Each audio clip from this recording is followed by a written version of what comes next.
Hello friends, आप सभी का स्वागत है आपके अपने यूट्यूब चैनल स्टडी आले पर। आज हम class 10th UP board exam 2025-26 Hindi के लेकर आए हैं गद्यांश पर आधारित प्रश्न उत्तर, जो है प्रैक्टिस सेट 2। तो अगर आप मेरे चैनल पर नए हैं तो चैनल को सब्सक्राइब जरूर कर लीजिए। और ये प्रैक्टिस नंबर 2 में आपको पता ही होगा ना कि एक गद्यांश आता है और एक गद्यांश में जो है 3 प्रश्न होते हैं और हर एक प्रश्न 2 नंबर का होता है, यानी ये टोटल गद्यांश पूरी 6 नंबर का होगा। तो आज का अध्याय है 2 और नाम है पाठ का ममता। अध्याय का नाम क्या है? ममता। इससे पहले हमने मित्रता की प्रैक्टिस सेट करवा दी है, तो चलिए देखते हैं आज हम ममता पाठ से। तो ममता पाठ में दिया गया गद्यांश है कि रोहतास दुर्ग के प्रकोष्ठ में बैठी हुई ममता शोर के तीक्ष्ण गंभीर प्रभाव को देख रही है। ममता विधवा थी, उसका यौवन शोर के समान उमड़ रहा था। मन में वेदना, मस्तक में आंधी, आंखों में बरसात लिए वह सुख के कंटक शयन में विकल थी। वह रोहतास दुर्गपति के मंत्री चूड़ामणि की अकेली दुहिता थी, फिर उसके लिए अभाव होना असंभव था, परंतु वह विधवा थी। हिंदू विधवा संसार में सबसे तुच्छ निराश्रय प्राणी है। तब उसका विडंबना का कहाँ अंत था? तो आप लोग कमेंट करके ये बताइएगा कि दुहिता मीन्स क्या होता है, दुहिता का अर्थ क्या होता है, आप लोग कमेंट करके जरूर बताइए। तो यहाँ हम देख लेंगे रेखांकित क्या है। मन में वेदना, मस्तक में आंधी, आंखों में बरसात लिए वह सुख के कंटक शयन में विकल थी। तो यहाँ तक क्या है, ये आपका रेखांकित है। अब इसकी क्या करना है, आपको व्याख्या करना है। तो चलिए देखते हैं प्रश्न नंबर 1, यानी कि यहाँ देखेंगे 3 प्रश्न हैं, आ, बा और सा। तो प्रश्न आ क्या कहता है? प्रश्न आ, प्रस्तुत गद्यांश का संदर्भ लिखिए। अथवा गद्यांश के पाठ और लेखक का नाम लिखिए। इन 2 बातों में से एक काम करना है, या फिर संदर्भ लिख दीजिए या फिर गद्यांश के पाठ और लेखक का नाम लिखना है। बा पर क्या, रेखांकित अंश की व्याख्या कीजिए, जैसा कि अभी हमने दिखाया। सा है, ममता कौन थी और उसकी क्या स्थिति थी।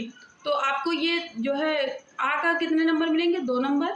फिर बा के भी 2 नंबर मिलेंगे और सा को भी 2 नंबर, यानी टोटल 6 नंबर एक गद्यांश करने पर आता है। तो देखिए हम सारे चैप्टर के यानी कि हर एक अध्याय का गद्यांश करवा देंगे।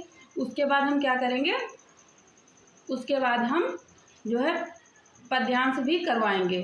तो चलिए देखते हैं आज आ यानी संदर्भ। आ का आंसर हो जाएगा प्रस्तुत गद्यावतरण हमारी पाठ्य पुस्तक हिंदी के गद्य खंड में संकलित ममता किस कहानी से या किस अध्याय से? तो ममता नामक कहानी से उद्धृत है। इसके लेखक छायावादी युग के प्रवर्तक जयशंकर प्रसाद हैं। तो आपको ऐसे ही क्या लिखना है, संदर्भ लिखना है। देखिए हम ममता पाठ का संदर्भ एक बार बता दिए हैं, हम गद्यांश दूसरा लेकर आएंगे, लेकिन ममता पाठ का उसमें आपको संदर्भ सिर्फ यही चलेगा। संदर्भ अगर ममता पाठ का कोई भी संदर्भ है तो बस ये लगा दीजिए, ठीक है। तो चलिए देखेंगे हम रेखांकित अंश की व्याख्या देखते हैं। लेखक जयशंकर प्रसाद का कहना है कि रोहतास के राजमहल के मुख्य द्वार के निकट अपने कमरे में उदास हृदय ममता सोन नदी के तेज प्रवाह को एकटक देखे जा रही है।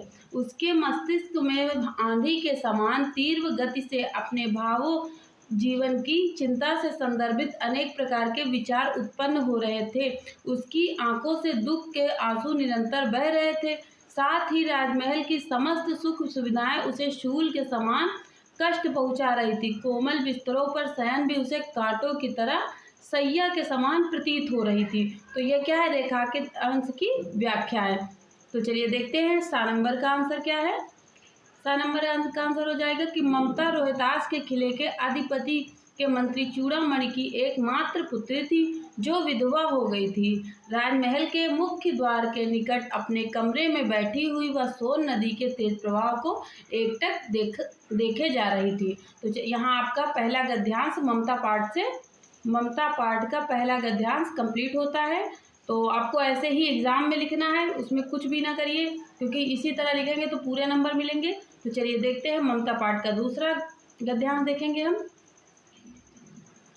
दूसरा गद्यांश है, काशी के उत्तर में धर्मचक्र विहार मौर्य और गुप्त सम्राटों की कीर्ति का खंडहर था। भग्न चूड़ा तृण गुल्मों से ढके हुए प्राचीर ईंटों के ढेर में बिखरी हुई भारतीय शिल्प की विभूति ग्रीष्म की चंद्रिका में अपने को शीतल कर रही थी। जहाँ पंचवर्गीय भिक्षु गौतम का उपदेश ग्रहण करने के लिए पहले मिले थे, उसी स्तूप के भवनावशेष की मलिन छाया में एक झोपड़ी के दीपावलोक में एक स्त्री पाठ कर रही थी। अनन्या चिंत यंतो माँ ये जना पर्युपासते। तो ये वो क्या कर रही थी, एक स्त्री पाठ कर रही थी। तो यहाँ सबसे पहले आपको क्या करना है, आपको कोई नहीं देखना कि रेखांकित लाइन कहाँ तक है। आपको सबसे पहले एग्जाम में उठाइए और दोनों गद्यांश को पहले पढ़ लीजिए पूरा पूरा। उसके बाद हम देखेंगे इसका रेखांकित कहाँ से है। तो रेखांकित अंश की व्याख्या यहाँ से करनी है कि भग्न चूड़ा तृण गुल्मों से ढके हुए प्राचीर ईंटों के ढेर में बिखरी हुई भारतीय शिल्प की विभूति ग्रीष्म की चंद्रिका में अपने को शीतल कर रही। तो ये क्या है, ये है आपका जो है रेखांकित, और इसकी क्या करनी है, व्याख्या करनी है। तो जैसा कि उपयुक्त गद्यांश का संदर्भ हमने आपको बता दिया, वही संदर्भ यहाँ भी लागू होगा। ठीक है, तो यहाँ हम देखेंगे सीधे प्रश्न नंबर 2 का रेखांकित अंश की व्याख्या देखेंगे और 7 नंबर क्वेश्चन भी पढ़ लेते हैं। इसमें 7 नंबर क्वेश्चन क्या है कि धर्मचक्र कहाँ स्थित था, धर्मचक्र कहाँ स्थित था। तो चलिए यहाँ से उत्तर शुरू करते हैं और हम रेखांकित अंश की व्याख्या करते हैं। सबसे पहले तो देखिए व्याख्या आप बड़ा ही करिए जिससे नंबर अच्छे से मिल जाए। तो यहाँ है जयशंकर प्रसाद जी का कहना है कि काशी भारत के पवित्र तीर्थ स्थल है। इसके उत्तर में सारनाथ है, जहाँ बौद्ध भिक्षुकों के बौद्ध विहार टूटकर खंडहरों में बदल चुके थे। इन बौद्ध विहारों को मौर्य वंश के राजाओं तथा गुप्त काल के सम्राटों ने बनवाया था। इन बौद्ध विहारों में तत्कालीन वास्तुकला एवं शिल्पकला के बेजोड़ नमूने अब भी स्पष्ट दिखाई दे रहे हैं, जो कि मौर्य और गुप्त वंश के सम्राटों की कीर्ति का गान करते प्रतीत हो रहे हैं। इन भवनों के शिखर टूट चुके थे, खंडहरों की दीवारों पर घास फूस तथा लताएं उग आई थी। टूटी फूटी ईंटों के ढेर इधर उधर बिखरे पड़े थे और इन ईंटों में बिखरी पड़ी थी भव्य भारतीय शिल्पकला। ग्रीष्म ऋतु की शीतल चांदनी में यह उत्कृष्ट शिल्पकला अब अपने को भी शीतल कर रही थी। तो ये हो गया रेखांकित अंश की व्याख्या। अब हम देखेंगे 7 नंबर का जो है आंसर देखेंगे सा का कि धर्मचक्र मौर्य और गुप्त सम्राटों की कीर्ति के अवशेष के रूप में काशी के उत्तर यानी सारनाथ नामक स्थान पर, कमेंट करके बताइए कि सारनाथ किस जिले में है स्थित था। तो ये आपका यहाँ पर 2 जो है गद्यांश कंप्लीट होते हैं और आप लोग लिखने का भी तरीका देख लीजिए क्योंकि एग्जाम में ऐसे ही लिखिएगा। चलिए देखते हैं ममता पाठ का तीसरा गद्यांश। तीसरा गद्यांश क्या है कि अश्वरोही पास आया, ममता ने रुक रुक कर कहा, मैं नहीं जानती कि वह शहंशाह था या साधारण मुगल, पर एक दिन इसी झोपड़ी के नीचे वह रहा। मैंने सुना था कि वह मेरे घर बनवाने की आज्ञा दे चुका था। मैं आजीवन अपनी झोपड़ी के खोदे जाने के डर से भयभीत रही। भगवान ने सुन लिया, मैं आज इसे छोड़कर जाती हूँ। तुम इसका मकान बनाओ या महल, मैं अपने चिर विश्राम गृह में जाती हूँ। तो ये क्या है, यह है गद्यांश।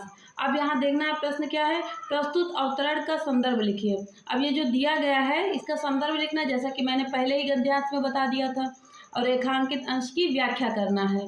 और यहाँ 7 नंबर क्या है कि शहंशाह शब्द किसके लिए प्रयोग किया गया है, तो आपको इसका आंसर देना है। तो सबसे पहले हम देख लेते हैं रेखांकित अंश की व्याख्या, देख लेते हैं कहाँ तक रेखांकित है। तो रेखांकित है कि मैंने सुना था कि वह मेरे घर बनवाने की आज्ञा दे चुका था। मैं आजीवन अपने झोपड़ी के खोदे जाने के डर से भयभीत रही। भगवान ने सुन लिया, मैं आज इसे छोड़कर जाती हूँ।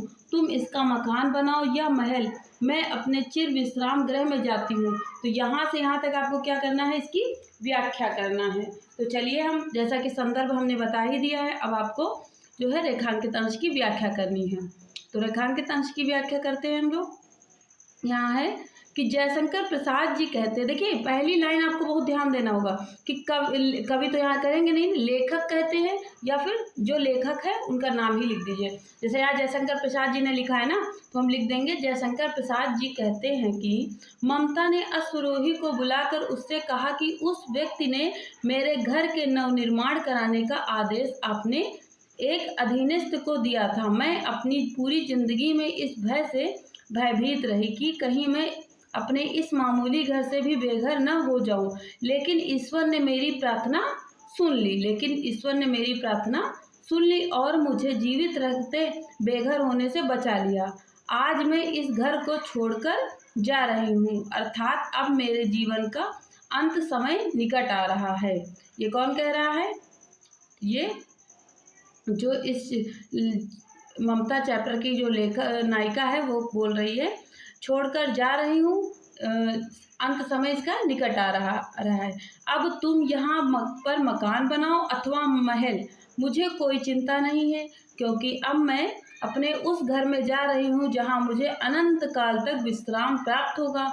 अब देखिए सा का आंसर क्या है? सा का आंसर हम कैसे देखेंगे कि प्रस्तुत गद्यांश में शहंशाह शब्द मुगल सल्तनत के बाबर के पुत्र और अकबर के पिता हुमायूं के लिए प्रयोग किया गया है। तो देखिए आपको उत्तर एकदम ऐसे ही लिखना है, सटीक उत्तर।